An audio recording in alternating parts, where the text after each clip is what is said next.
গেল কয়েকদিন ধরেই বাতাসে ভাসছিল গুঞ্জন, বাংলাদেশে সাদা বলের সিরিজ খেলতে ভারতীয় ক্রিকেট দলের সফরে আগ্রহ নেই দেশটির সরকার এবং ক্রিকেট সংশ্লিষ্টদের। এমন খবর প্রচার করেছিল একাধিক আন্তর্জাতিক গণমাধ্যম। শেষ পর্যন্ত সেই কথাই সত্য হয়ে এলো। আনুষ্ঠানিক বার্তায় দেশটির ক্রিকেট বোর্ড বিসিসিআই নিশ্চিত করেছে, চলতি বছরের আগস্টে বাংলাদেশ সফর করছে না ভারত। ভারতীয় ক্রিকেট বোর্ডের আনুষ্ঠানিক বিবৃতিতে বলা হয়েছে, দুই বোর্ডের সম্মিলিত সিদ্ধান্তে ২০২৫ সালে ভারত বাংলাদেশের সিরিজটি স্থগিত করা হয়েছে। আলোচনা শেষে ভবিষ্যতে এই সিরিজ আয়োজনের ব্যাপারে সম্মত হয়েছে দুই বোর্ড। নতুন সিদ্ধান্ত অনুযায়ী ২০২৬ সালের সেপ্টেম্বর মাসে অনুষ্ঠিত হবে সিরিজটি। বিসিবি ২০২৬ সালের নতুন সূচিতে ভারত দলকে স্বাগত জানাতে আগ্রহী বলেও উল্লেখ করা হয়েছে ভারতীয় বোর্ডের বার্তায়।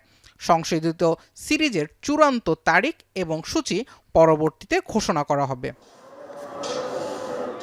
গেল বছরের আগস্টে বাংলাদেশে রাজনৈতিক পট পরিবর্তনের পর থেকেই বাংলাদেশ ভারত সম্পর্ক কিছুটা টানাপোড়েনের মধ্য দিয়ে পার করছে। ভারতের গণমাধ্যমের ভাষ্য, সম্পর্কের এই শীতলতার মাঝে নিজ দেশের ক্রিকেট দলকে বাংলাদেশে পাঠাতে আগ্রহী নয় দেশটি। বিসিসিআই নিজেও সরকারি সিদ্ধান্তের বাইরে যেতে নারাজ। জুবায়ের আহমেদ, এখন।